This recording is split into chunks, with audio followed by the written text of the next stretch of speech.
কৃষ্ণ হরি বল। সুদীগৌর ভক্তমণ্ডলী, সকল ভক্তবৃন্দের শ্রীরাঙ্গারাতুল চরণে জানাই শতকোটি দণ্ডবত প্রণাম, ভক্তি গ্রহণ করবেন। হরে কৃষ্ণ।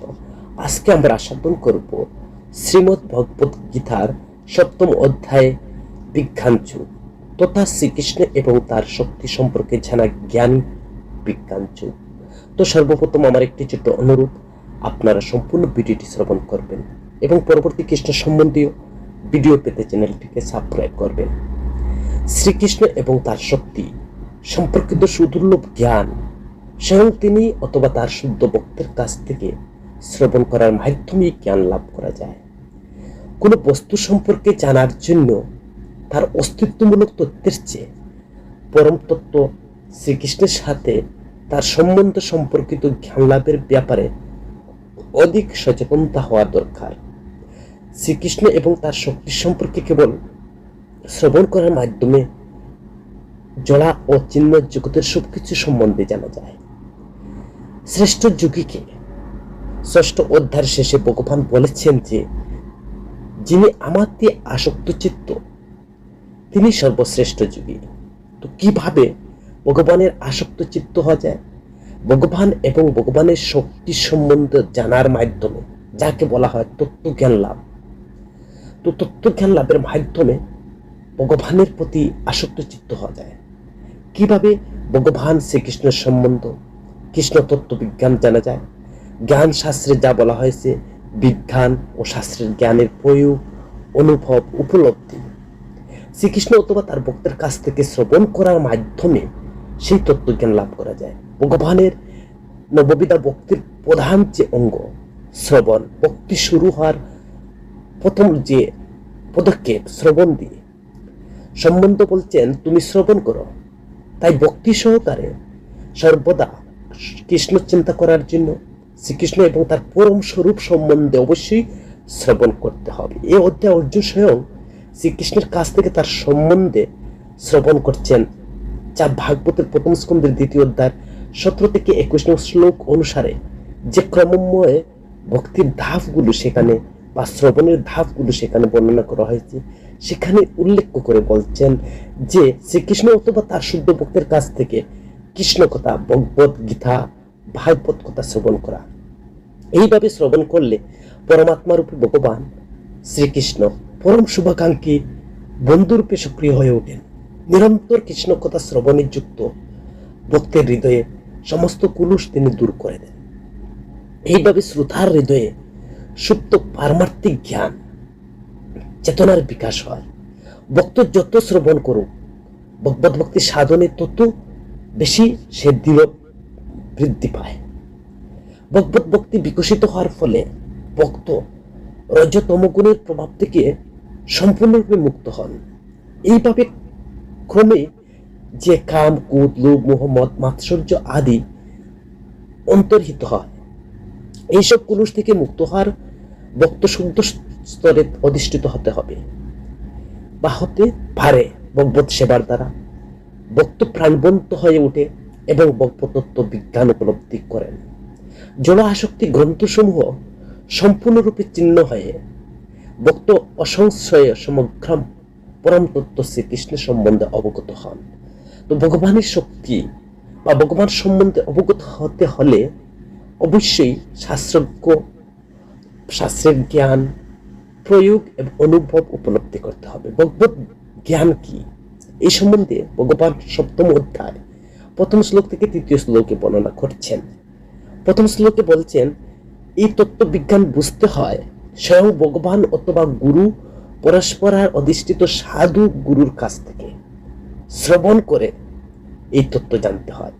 এটির পরিপূর্ণ জ্ঞান যা জানা হলে অন্য কোনো কিছু জানার বাকি থাকে না, যা 2য় শ্লোকে বলছেন। এই কথার দ্বারা বোঝানো হচ্ছে যিনি এমন কাউকে জানেন যিনি সবকিছুর উৎস, সর্বকারণের পরম কারণ এবং সমস্ত যুগের একমাত্র লক্ষ্যবস্তু, তার আর জানার বাকি থাকে না, সব জানা হয়ে যায়। যা মুন্ডক উপনিষদে বলছেন কস্মিন্নু ভগ ভ বিজ্ঞান সর্ব ইদম। এই জ্ঞান খুবই দুর্লভ, যা সরাসরি ভগবানের কাছ থেকে অবরোহ পন্থায় নেমে এসেছে। হাজার হাজার মানুষের মধ্যে উদাসীন কোনো একজন সিদ্ধি লাভের যত্ন করেন। আর সেই যত্নশীল সিদ্ধ ব্যক্তিদের মধ্যে কদাচিৎ কোনো একজন আমাকে অর্থাৎ ভগবৎ স্বরূপকে তত্ত্ব বলে জানতে পারে। এটি হচ্ছে ভগবৎ তত্ত্ব জ্ঞান। তত্ত্ব বস্তু কি, তত্ত্ব অর্থ কি? তত্ত্ব শব্দের অর্থ হচ্ছে শ্রীকৃষ্ণকে ব্রহ্ম উপলব্ধির পরাকাষ্ঠা রূপে জানতে পারা। কেবল শুদ্ধ ভক্তরাই ভক্তিযুগ অবলম্বনের মাধ্যম দ্বারা পরস্পরের ভগবানের অচিন্ত চিহ্নের গুণসমূহ কিঞ্চিত মাত্র জানতে পারে। জানার পন্থা সম্বন্ধে ভক্তির রসামৃত গ্রন্থে বলা হয়েছে, অত শ্রীকৃষ্ণ স্থূল জড় ইন্দ্রিয়ের দ্বারা কখনো শ্রীকৃষ্ণকে জানা যায় না। ভক্তিতে প্রসন্ন হলে শ্রীকৃষ্ণ স্বয়ং তার কাছে নিজেকে কি করেন, তিনি প্রকাশ করেন। ব্রহ্মতত্ত্ববেত্তা, নির্বিশেষবাদী ও পরম আত্মাতত্ত্বজ্ঞ যুগে কি কৃষ্ণকে জানতে পারেন না? তারা কখনো পরমেশ্বর ভগবান শ্রীকৃষ্ণ, যশোদানন্দন পার্থ সারথী কৃষ্ণকে, তার রূপকেও জানতে পারে না, এমনকি দেবদেবীও জানতে পারে না। তারা বিভ্রান্ত হয়ে পড়েন। শ্রীকৃষ্ণকে জানেন এমন মহাত্মারা বহু নাম জন্মান্তি জ্ঞানবান প্রবদন্তে, তারা সুদুর্লভ। শ্রীকৃষ্ণ যে জড় ও চিহ্ন উভয় শক্তির উৎস, তা তিনি পরবর্তী শ্লোকে বলবেন সপ্তম অধ্যায়। আমাদের সমস্ত অভিজ্ঞতার মধ্যে আমরা দুইটি প্রকার শক্তির সমন্বয় দেখি। এই তত্ত্ব অর্জুনের সর্বত্র, এমনকি যুদ্ধক্ষেত্রে দাঁড়িয়ে ভগবান শ্রীকৃষ্ণকে তিনি দর্শন করতে সক্ষম হয়েছিলেন। অর্জুন তার দুইটি শক্তি, ভগবান শ্রীকৃষ্ণের জড় ও চিহ্ন শক্তি সম্বন্ধে জানা, যা সপ্তম অধ্যায়ের 4 থেকে 12 নং শ্লোকে ভগবান সেখানে বর্ণনা করছেন। পরম তত্ত্ব সম্পর্কিত জ্ঞান, ভগবানের স্বরূপ, ভগবানের বৈচিত্র্য শক্তির বিশ্লেষণমূলক জ্ঞান। সপ্তম অধ্যায়ের 7 নং শ্লোকে ভগবানের জড়া প্রকৃতি জীবের চেয়ে শ্রেষ্ঠ বলে বর্ণনা করা হয়েছে। সৃষ্টি ফলের কারণ বলা হয়েছে। সকল পালন কর্তা তিনি, সকল তার উপর নির্ভরশীল, কিন্তু কেউ তাকে দেখতে পায় না। যেমন মুক্তোর মালার সুতাকে কেউ দেখতে পায় না। পরম তত্ত্ব সাকার নাকি নিরাকার? ব্রহ্ম শ্রীকৃষ্ণের চেয়ে শ্রেয় হতে পারে না, কারণ শ্রীকৃষ্ণ স্বয়ং বলছেন, আমার চেয়ে শ্রেয় কোনো বস্তু নেই। সপ্তম অধ্যায় 7 নং শ্লোক। ব্রহ্মসংগীতে বলছেন ঈশ্বর পরম কৃষ্ণ। তাহলে কৃষ্ণ হচ্ছেন, তার ঊর্ধ্বে আর কোনো তত্ত্ব নেই। পরমেশ্বর ভগবান শ্রীকৃষ্ণের প্রধান যে শক্তি, জড়া প্রকৃতি, ভগবানের বহিরঙ্গা নিকৃষ্ট শক্তি, প্রধান 8টি উপাদান দিয়ে গঠিত, 5টি স্থূল, 3টি সূক্ষ্ম। এই 8টি 24 উপাদানে অভিব্যক্ত করা হয়, যথা 5টি হচ্ছে স্থূল, 3টি সূক্ষ্ম, 5টি ইন্দ্রিয় বিষয়, 10টি ইন্দ্রিয়ের, আর একটি হচ্ছে মহতত্ত্ব। টোটাল 24টি তত্ত্ব। এই 24 তত্ত্বকে শ্রীকৃষ্ণকে বা শ্রীকৃষ্ণের বিভিন্ন পুরুষ অবতারের শক্তি বলা হয়, যা সাতত্ব তত্ত্ব বলা হয়। তো বিভিন্ন পর্যায়ে জড় শক্তির উপলব্ধি, মিথ্যা অহংকার, বিষয় ভোগের জন্য এর সাথে যোগ হওয়া 10 ইন্দ্রিয়, মন বলতে অব্যক্ত রূপ উপাদান, বুদ্ধি বলতে মহত্তত্ত্ব নামক সমগ্র প্রাকৃতির সমষ্টিকে বোঝায়। জড়বিজ্ঞান শুধু 5টি স্থূল উপাদান, 5টি ইন্দ্রিয় বিষয় নিয়ে বিশ্লেষণ করে, আর দর্শন কেবল মানসিক ক্রিয়া নিয়ে বিচার বিশ্লেষণ করে। তাই পরম উৎস শ্রীকৃষ্ণ সম্বন্ধে কিছুই জানা যায় না। তার সাথে শ্রীকৃষ্ণের সম্পর্ক কি কখনো বিবেচনা করে না। সর্বকারণের পরম কারণ শ্রীকৃষ্ণ সম্বন্ধে সাংখ্যবাদীদের কোনো ধারণা নেই। জীবশক্তি, প্রকৃত মুক্তি, তিনি বিষ্ণু সম্বন্ধে জ্ঞান। বিষ্ণু সম্বন্ধে জানার মাধ্যমে মানুষ জড় বন্ধন থেকে মুক্ত হয়। মহাবিষ্ণুর জড় দেহ প্রকাশের জন্য যিনি মহত্তত্ত্ব নামক সম্পূর্ণ ভৌতিক শক্তি সৃষ্টি করেন, গর্ভদোষায়ী বিষ্ণু বৈচিত্র্য সৃষ্টির জন্য প্রত্যেক ব্রহ্মাণ্ডে প্রবেশ করেন। ক্ষীরোদশায়ী বিষ্ণু পরমাত্মা রূপে ব্রহ্মাণ্ডে ব্যক্ত হয়ে জীবের হৃদয়ে এবং পরমাণুতে প্রবেশ করেন। কার্য কারণের একত্ব এবং শক্তি মানের ঐক্য থাকার কারণে তা শ্রেষ্ঠ, তার চেয়ে শ্রেষ্ঠ কিছুই নেই। ছান্দোক্য উপনিষদে বলা হয়েছে যে পরম ব্রহ্ম শ্রীকৃষ্ণ। বিভিন্ন দায়ক উপনিষদে বলা হয়েছে একমাত্র যে অদয় ব্রহ্ম, শক্তিসহ শক্তিমান, ব্যতীত নানারূপ কিছুই নেই। ময়ী শব্দের দ্বারা তিনি সেখানে বোঝাচ্ছেন তিনি সবকিছুর অন্তর্যামী, এবং সর্ব ইদম শব্দের দ্বারা বোঝানো হয়েছে যে চিৎ জগৎ তার শক্তি কার্য, আর এইভাবে সবকিছু অতপ্রতভাবে তার অবস্থিত ঠিকই। জড়া প্রকৃতির সবকিছুর কারণ, তার নির্যাস শ্রীকৃষ্ণ, যা সপ্তম অধ্যায় 8 থেকে 11 নং শ্লোকে বলছেন, তিনি জলের স্বাদ, তিনি সূর্যের চন্দ্র আলো, তিনি হচ্ছেন বৈদিক মন্ত্রের ওম, তিনি হচ্ছেন আকাশের শব্দ, তিনি মানুষের পুরুষ, তিনি পৃথিবীর পবিত্র গন্ধ, তিনি অগ্নির তেজ, তিনি সর্বভূতের জীবন, তিনি তপস্বীর তপ, যিনি সর্বভূতের সনাতন কারণ, বীজম সবকিছুর উৎস, 84 লক্ষ প্রকার জীব প্রজাতির সকলের বীজ প্রদাতা পিতা হচ্ছেন শ্রীকৃষ্ণ। বেদে বলা হয়েছে ব্রহ্ম সবকিছুর উৎস, শ্রীকৃষ্ণ পরম ব্রহ্ম। ব্রহ্ম নির্বিশেষ হলে পরম ব্রহ্ম সবিশেষ পরম চেতন, নির্বিশেষ ব্রহ্ম সবিশেষ পরম ব্রহ্মের আশ্রয় অবস্থান করে। শ্রীকৃষ্ণ সবকিছুর মূল আদি, তাই যিনি সবকিছুর পালন কর্তা, যা কুট উপনিষদে বর্ণনা করছেন। তিনি বুদ্ধিমানের বুদ্ধি, তিনি বলবানের খাম, রাগ বিবর্জিত বল, তিনি তেজস্বীর তেজ, ধর্মের অবিরোধী খাম। ভগবান শ্রীকৃষ্ণের 3 গুণের মূল কারণ, কিন্তু অধীন নন, কারণ তিনি নির্গুণ এবং তিনি গুণাতীত। যা সপ্তম অধ্যায় 8 নং শ্লোকে তিনি বলছেন নৈবেত্তিক ভাবে পরমেশ্বর ভগবান উপলব্ধি করা। শ্রীকৃষ্ণের নির্গুণ, তিনি গুণের অধীন বা গুণের দ্বারা প্রভাবিত হন না, এটি ভগবানের বিশেষ গুণ, যা সপ্তম অধ্যায় 12 নং শ্লোকে তিনি বর্ণনা করছেন। আমরা এখন বুঝতে পারি যে শ্রীকৃষ্ণ সবকিছুর কারণ এবং নির্যাস উভয় তিনি। আর এখন সার কথা হিসাবে উপস্থাপন তিনি করছেন যে জগৎ নিয়ন্ত্রণকারী প্রকৃতির 3 গুণ সবকিছুর তার অধীন। এই পর্যন্ত কেউ হয়তো বা অবাক হয়ে বলতে পারেন, যেভাবে হোক না কেন, যদি শ্রীকৃষ্ণ সর্বত্র থেকে থাকেন, তবে কেন তাকে দেখতে বা জানতে, তার শরণাগত হতে আমাদের বাধার সম্মুখীন হতে হয়? তিনি পরবর্তী শ্লোকে তা বর্ণনা করছেন। জড়া প্রকৃতির 3 গুণ শ্রীকৃষ্ণের শক্তির প্রকাশ, সর্বত্রভাবে তার অধীন, যার দ্বারা সমস্ত জগৎ জলমোহিত আবদ্ধ। 3 গুণের প্রভাব থেকে মুক্ত হওয়ার জন্য অবশ্যই শ্রীকৃষ্ণের শরণাগত হতে হবে। সুতরাং শ্রীকৃষ্ণের চরণে শরণাগত হওয়া মাত্রই বা জীবের 3 গুণের প্রভাব থেকে সে মুক্ত। সর্বকিছুর নির্যাস রূপে ভগবান সর্বত্র থাকা সত্ত্বে কেন মানুষ তাকে উপলব্ধি বা জানতে পারছে না? কারণ তারা 3 গুণের দ্বারা পুরোপুরি মোহিত। কিন্তু ভগবান শ্রীকৃষ্ণ গুণাতীত, অভ্যে, তিনি কখনো 3 গুণের মোহিত হন না। কিভাবে 3 গুণের বন্ধন থেকে মুক্ত হয়ে মানুষ ভগবান শ্রীকৃষ্ণকে উপলব্ধি করতে পারে, সেই সম্পর্কে ভগবান বলছেন নিজের প্রচেষ্টায় অসম্ভব। ভগবানের চিন্ময় শক্তির মতো জড় প্রকৃতির চিরন্তন, তাই একে দৈবী শক্তি বলা হয় এবং তা দূর অতিক্রমণীয়। বদ্ধ জীব কবে থেকে এই বদ্ধ দশা প্রাপ্ত হয়েছে তা কেউ বলতে পারে না, কিন্তু অনাদিকাল ধরে বলতে সেটি বোঝায়। ক্ষুদ্র জীব তাতে ক্ষুদ্র সামর্থ্যের দ্বারা কখনো 3 গুণের বন্ধন থেকে মুক্ত হতে পারে না, কারণ তা পরমেশ্বর ভগবানের শক্তি আর তার দ্বারাই পরিচালিত হচ্ছে। কিন্তু শ্রীকৃষ্ণের শরণাগত হওয়ার ফলে সহজে 3 গুণ থেকে মুক্ত হওয়া যায়। যেমন একটি উদাহরণ রয়েছে, রঞ্জু বা দড়ু বন্ধন। দড়ি দিয়ে কাউকে আষ্টে পৃষ্ঠে বেঁধে রাখা হলে সে নিজে যেমন তার থেকে মুক্ত হয়ে যেতে পারে না, তেমনি দড়ির বাঁধনে আবদ্ধ অন্য কোনো ব্যক্তি তাকে বন্ধন মুক্ত করতে পারে। যিনি মুক্ত, কেবল তিনি তার বন্ধন করে দিতে পারবেন। একমাত্র শ্রীকৃষ্ণই হচ্ছেন তিনি বন্ধন মুক্ত।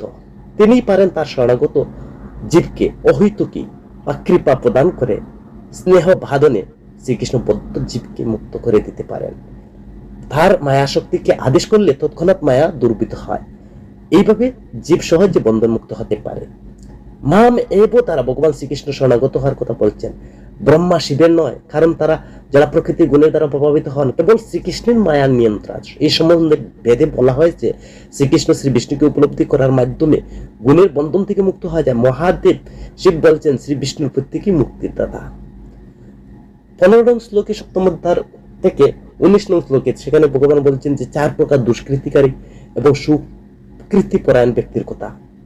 তো দুষ্কৃতিকারী ব্যক্তি 4 জন কারা? যারা ভগবানের শরণাগত হন না, যারা মূঢ়, নরাধম, মায়া অপহত, আসরিক ভাবাপন্ন ব্যক্তি। এই 4 ব্যক্তি ভগবানের শরণাগতি হন না। 4 দুষ্কৃতি ব্যক্তি ভগবান গীতায় বলছেন যে মূঢ়, নরাধম, মায়া অপহত, যারা আসরিক ভাব সম্পন্ন। 4 প্রকার সুকৃতিভানের কথা বলছেন, যারা ভগবানের শরণাগত হয়, আর্তাতি, জিজ্ঞাসু এবং জ্ঞানী।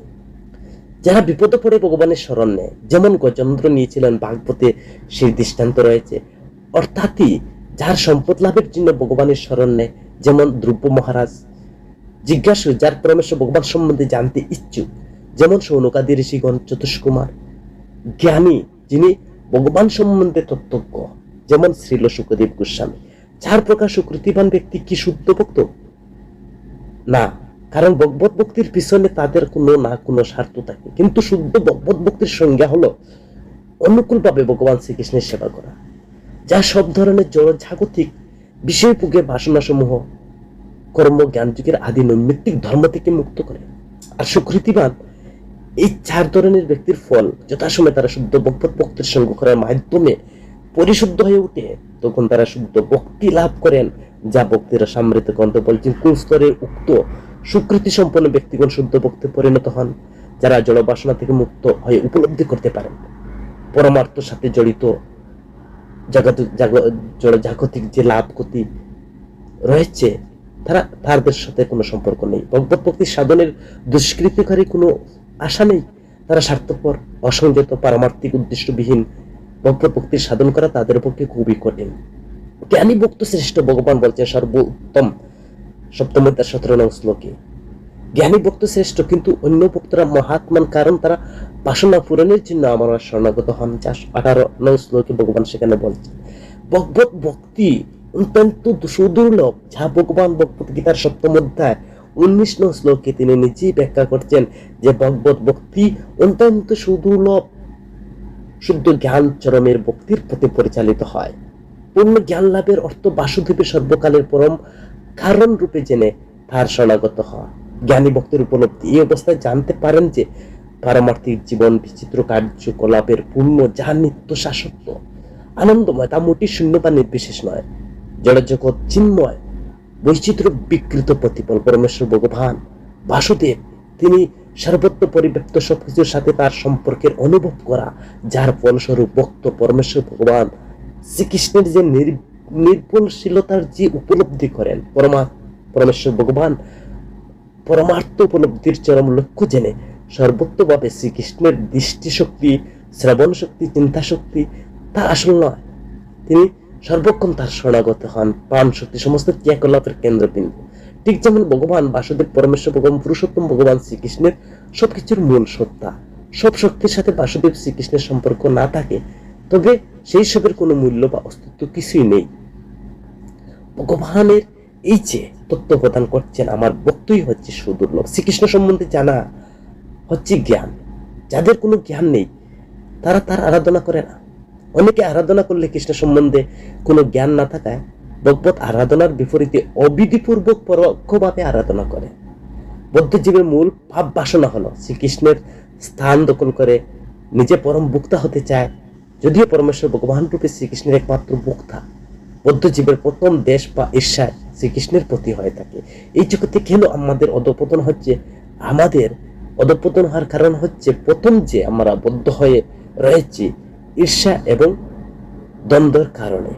দেবদেবীর উপাসনা সম্পর্কে 7ম অধ্যায় 20 থেকে 23 নং শ্লোকে বলছেন যে অল্প বুদ্ধি সম্পন্ন ব্যক্তিরা দেবদেবীর পূজা করে। সর্বশক্তিমান ভগবানকে জীব অন্য শক্তির উপাসনা করার সুযোগ দেন। সেখানে নির্বিশেষবাদের উপাসনার কথা 7ম অধ্যায় 24 থেকে 25 নং শ্লোকে ভগবান বর্ণনা করছেন। জীবের মোহ এবং মুক্তির উপায় সম্পর্কে তিনি 26 থেকে 30 নং শ্লোক 7ম অধ্যায়, এটা আমাদের জীবনের খুবই ইম্পর্টেন্ট এবং গুরুত্বপূর্ণ।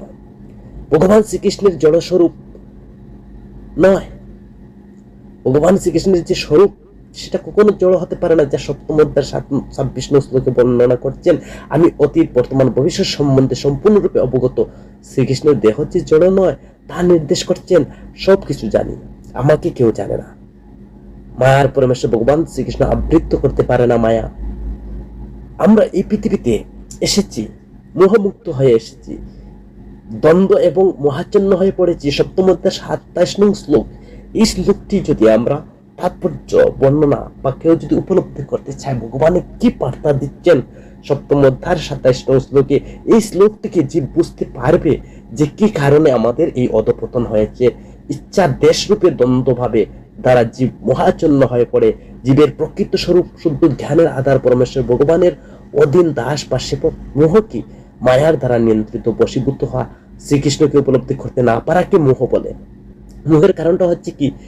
শুদ্ধ জ্ঞান তথা ভগবত জ্ঞান না থাকার কারণেই মায়ার জীবকে আচ্ছন্ন করে ফেলে। কে এই মোহ থেকে মুক্ত হতে পারেন?